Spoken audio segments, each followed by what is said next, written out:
Magandang araw mga kaibigan. Pag-usapan naman natin ang pilot in command. Yung nagdala, yung eroplano na nagdala kay PRRD sa The Hague, Netherlands. Maraming nagtatanong kung mag-attend ba siya sa Senate hearing on April 10. So ako, hindi ko pa masigurado kung I'm sure nung second hearing na invite siya, kailan hindi nag-attend.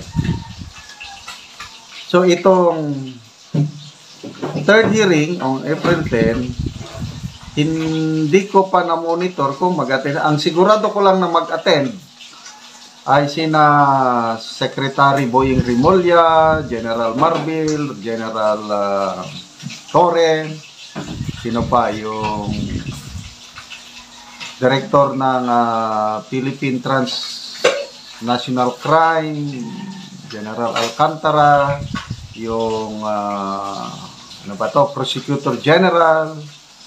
Sa 8 ata yung binanggit ni Jose Castro na kinonfirm na mag-attend. Itong piloto, hindi ko sigurado. Ito, mayroong post ni Ching Lu. Maganda ang pagkaano niya, the pilot in hot seat. Basahin ko lang As questions continue to swirl around the circumstances of former President Duterte controversial flight to The Hague, the name of Captain Johnny Gulia, pilot in command of RPC-5219, has surfaced as a key figure in the unfolding narrative. And by the way, may nakita kong post, classmate pala sa PMA, mag-classmate si Senator Bato at si Captain Johnny Gulia sa PMA, class of 1986. May picture sila na nagkaakbay silang dalawa. So PMA here, ito. So, maagang lumabas sa serbisyo ngayon, nagtatrabaho na lang ata siya sa kung tama yung post na nabasa ko, sa San Miguel Corporation siya nagtatrabaho as a pilot.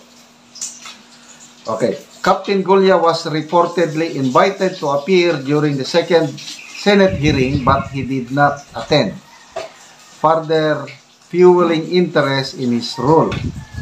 Adding to the gravity of the situation, Captain Gulia was also named in the petition for habeas corpus filed before the Supreme Court by the Duterte siblings, questioning the legality of the former president's alleged forced transfer to The Hague.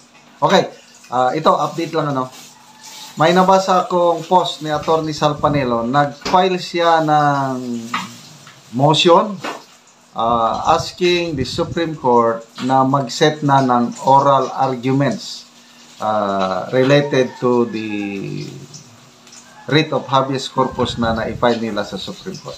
So, as of now, wala pang naka-schedule na oral arguments.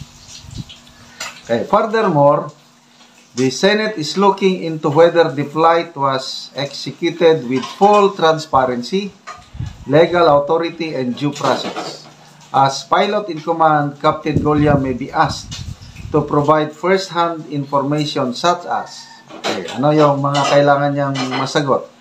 The origin and nature of his flight orders, whether lawful documentation or clearance was presented before takeoff, the behavior and condition of the passengers, including any signs of resistance, and his knowledge or lack thereof of the political or legal context surrounding the transport. At the center of the controversy are allegations. Ito allegation lang ito. Kaya dapat masagot ito ng piloto kung may knowledge siya. Ito, allegation. That the former president was brought to the airport against his will, with viral footage showing what appears to be physical assistance or restraint by police officers.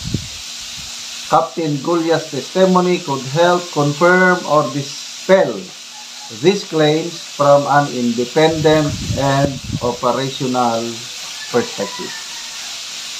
Legal experts note the pilot, ito bantayan natin ito. I agree dito trabaho lang Legal experts note that pilots, especially those under military or government assignment, are generally not liable if they are simply carrying out lawful orders, unless it can be proven that they knowingly participated in or enabled an unlawful act.